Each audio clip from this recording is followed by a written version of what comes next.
All right, we got big news yesterday at the time of recording this video. They have officially announced 11.2. It looks insane. Specifically though, in this video, I want to address both Blizzard's comments about reworking Brewmaster, as well as the actual things that they're changing about the class. And I'm going to talk about them in this video. And this is going to be really like first impressions and theoretical ideas about how Blizzard's design philosophy is intended to work versus how it may work. Now, I won't really know exactly how it feels to play with all of the new changes that they're adding to Brewmaster because, quite frankly, Mythic Plus isn't available for testing and probably won't be. I believe it's not until next week. So everything I'm talking about in this video is like theoretical, and I'm going to go over all the changes that they made. So here we are with the class tree. I'm also going to have the WoWhead Datamined information down below, or it's not even Datamined, it's like public Blizzard's announcement of the patch. They go over basically all of the changes. And there were a good bit for Brewmaster. I've heard people say that they're fairly disappointed. It's not really a rework. They touched on a couple of talents. They removed 2. They added 2. Like, it's fairly minor in terms of reworks. And I don't think it's going to be crazy game breaking, but let's talk about it. So first things first, the 2 talents they removed. Oops. Yeah, of course we get disconnected. All right. This is taking too long. We go to WoWhead and hope that they have their thing updated. 11.2 PTR, and then we're going to go to talent calculator for monk, and we'll go to Shado-pan. Okay, so this is updated, not ideal. I'd rather be in-game showing you guys this, but we are going to, first things first, they have removed Zen meditation, and they've replaced it with a new talent, and they removed celestial infusion, and they have replaced it with a new talent. Both of these talents looking fairly strong. Some of the information and nuance about the talents are a little unknown still. I also believe that Naizao's resolve is also bugged. The healing spheres thing isn't like scaling all that well. But these are 2 brand new talents. Now, none of the pathing has changed. The tree layout is exactly the same, unlike something like Protection Warrior, which got a pretty big overhaul to its tree. The next big change that they did is they added a new talent, which shares a node. It's a choice node now with Celestial Brew. It's called Celestial Infusion. And instead of being a full absorb, it's actually now going to be a flat 20% DR that you use instead of using Celestial Brew. And it absorbs up to the same amount that your Celestial Brew normally would, but instead of it, like absorbing all the damage you take for that short 8-second window, this is going to last for 16 seconds, and it's going to absorb 20% of all the incoming damage that you take. So the idea is that you're going to kind of try to maintain a fair, like good uptime on a basically a 20% DR at all times, which should make Brewmaster feel a lot more tanky, relying a little bit more on your healer or things like Naizao's Resolve. And so I didn't really mention this, but Naizao's Resolve is kind of cool. It's a new talent that's being added. Your healing spheres will now heal you over 10 seconds instead of instantly upon hitting your character. And the healing is going to be increased up to 80% based on your missing health. So at least on paper, the idea is that instead of having like these kind of bursty, spiky moments in keys or in content where you get hit really hard and then you Celestial Brew to protect yourself and then you expel harm to heal yourself with your Gift of the Ox Orbs, you're now instead going to kind of be trying to maintain a pretty big DR, and you're also going to try to maintain having this healing sphere hot on you, so you're constantly in this like equilibrium state where you're balanced between taking a lot of damage, but also you're mitigating a lot and healing it back over time. This complements Dagger really well, in my opinion. Again, we don't have Mythic Plus testing available, so it's kind of hard to know how this is going to play out in an actual high stakes environment, like a high Mythic Plus key or maybe Mythic grade, but I think on paper it makes a lot of sense. Reduce the damage they take, increase their healing by a good bit, and kind of call it a day. It gives them self-sustain, at least, again, on paper. Zen State was another new talent that they added that I didn't really, I touched on, but I didn't really talk about. This increases the effectiveness of your stagger based on your missing health. Now, there's a lot of things that are kind of uncertain here. It's not uncommon. It's not alien for us to see things like this in the Brewmaster kit. We have similar things like Training of Naizaou. It's based on your level of stagger. High Tolerance based on level of stagger. You have Flow of Chi based on your health. So there's different things that we're kind of used to seeing that's based on some type of metric. But with Zen State, we don't really know what this, like, does it kick in as soon as you go below 100%? And is it like 0.2% every 5% or whatever the math ends up being? I'm not a math wizard. I'm a Brewmaster monk. Or is it like when you're sub 30%, does it start kicking in and ramping up as you get lower health? These things I haven't tested quite yet, but it's an interesting concept to me to have this kind of pseudo cheat death. This makes tanks feel good to heal, in my opinion, and good to play. I really like Battle Scarred Veteran, for example, on the Protection Warrior. When you dip below 30% health, you gain an 80% DR for a few seconds and you take increased healing.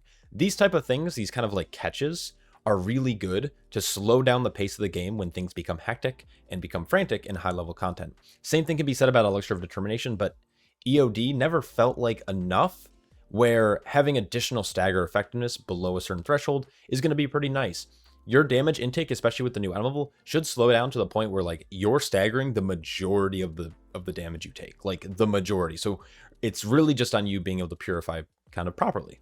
These so far are all really good. These all reside in the second tier of the tree. Unfortunately, staggering strikes still exists. This talent should have been removed, in my opinion, instead of Nizau's Resolve. And Nizau's Resolve should have, or instead of Celestial Flame, and Nizau's Resolve should be up here in the first tier of the tree. And then you can kind of decide between a couple of these. Adding it lower in the tree makes it more competitive, which means you're going to be sacking points elsewhere, which sometimes is a problem. But we'll talk about that in a future video. Now, the left side of the tree mostly, I mean, it remains the same. There haven't been much changes.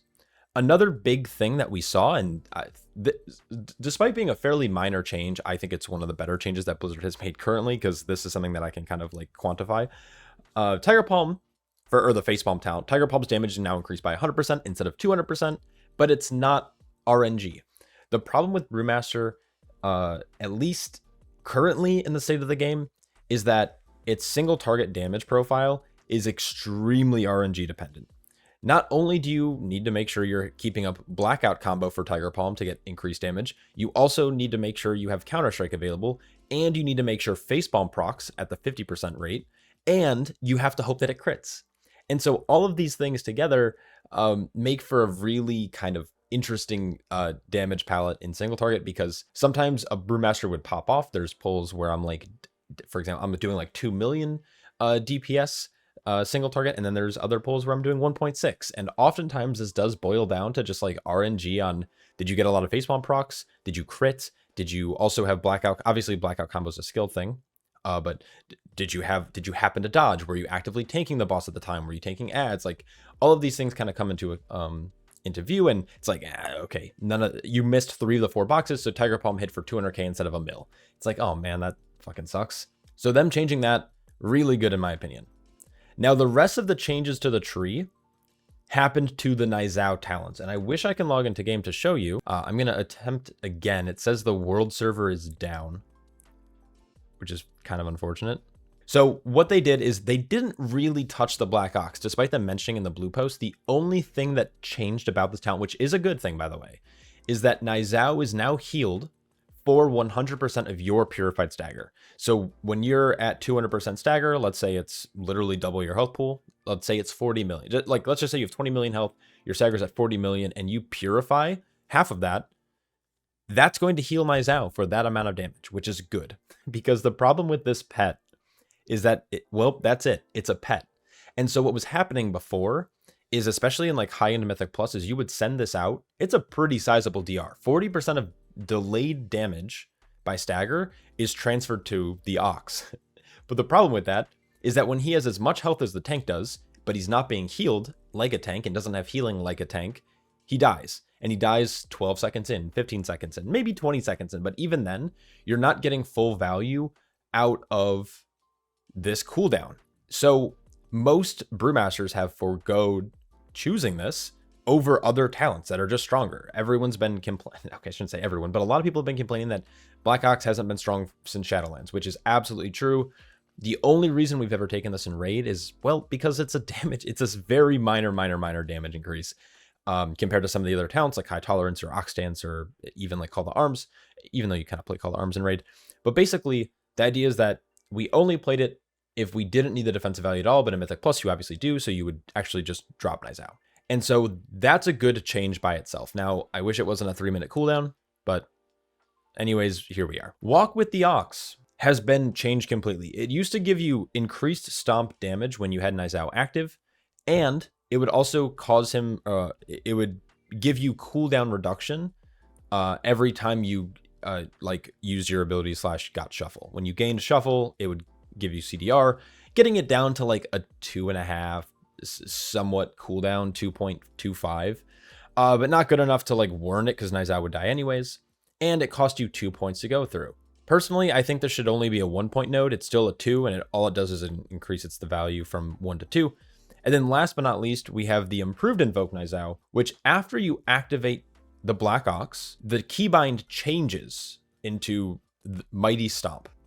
And what Mighty Stomp does is it hits the ground real hard, and I believe it's off the global cooldown, and it sends mobs up into the air. Basically, it's an additional form of CC that Brewmasters now have access to. Now, you can make the argument where it's like, well, you have an extra CC, but it's tied to a 3-minute cooldown.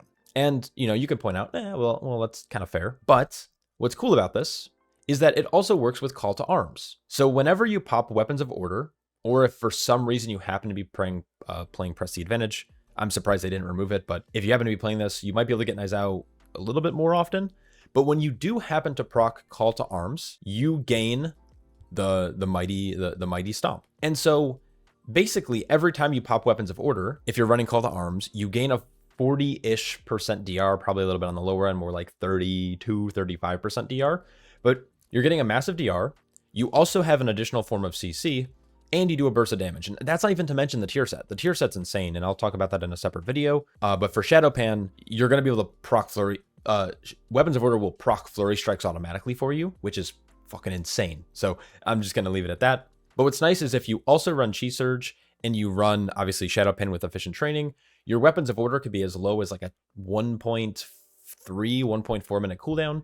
You're able to send Nizao then every like, you have him every like 75 seconds for the extra CC. You're also getting a massive DR pretty consistently. If you're running Celestial Infusion, you're also getting a 20% DR here. You should have more healing over time from Nizao's Resolve, but that is all at the trade-off and the expense of probably sacking a lot of pretty powerful talents. So let's assume you're playing kind of the standard. This is like what most people play.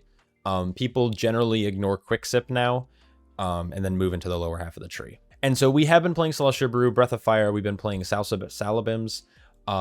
People have been playing Determination. This might go away next patch because we're going to have higher item levels, so we might not need to play this anymore. But for now, let's kind of walk through the average build. People have been playing through Zen Med, and that's mostly for pathing. You play Tranquil Spirit. You obviously need Shadowboxing Treads, Counter-Strike, and Training.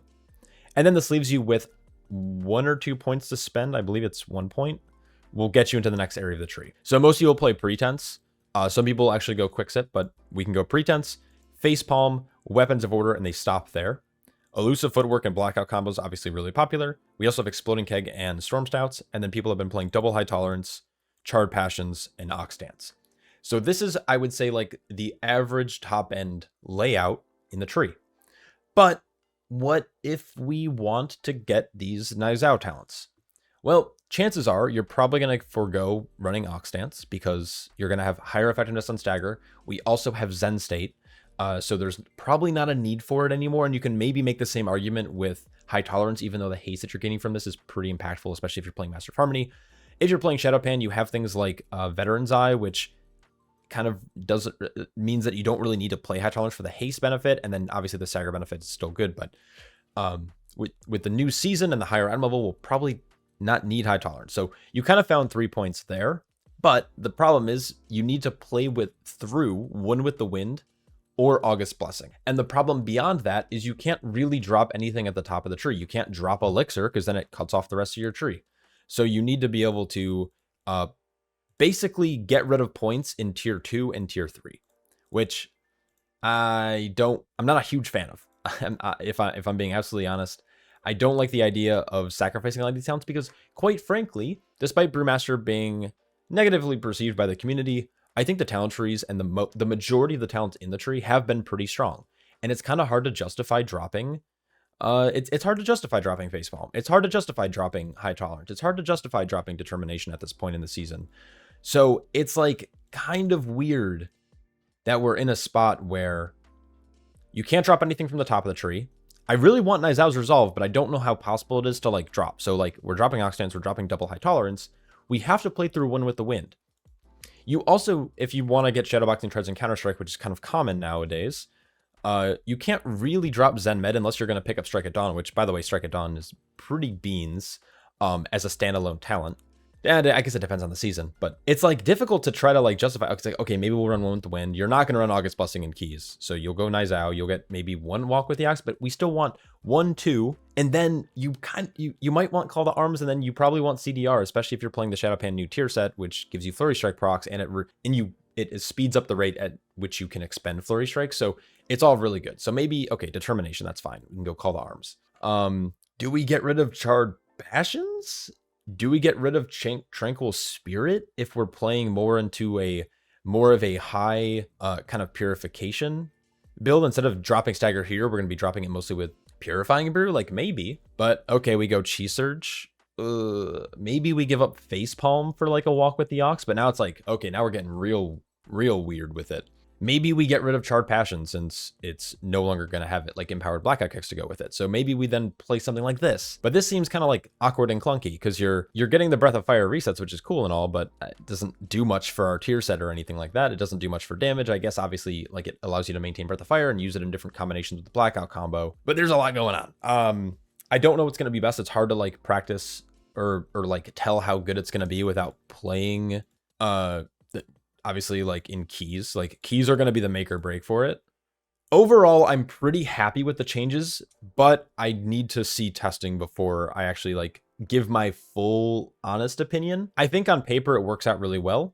I think playing something like Celestial Fusion is really cool. Another thing that I forgot to mention is like if you want to play Nizao's Resolve, it's kind of difficult to grab unless you're going to go like this, but then you're getting hit more often. Like you're missing out on that dodge chance. And so the problem is I think there's too many good talents in the middle of the tree. And so the pathing feels really weird to get some of the things that you may want to get or the things that we're used to playing with. So there's a lot going on here.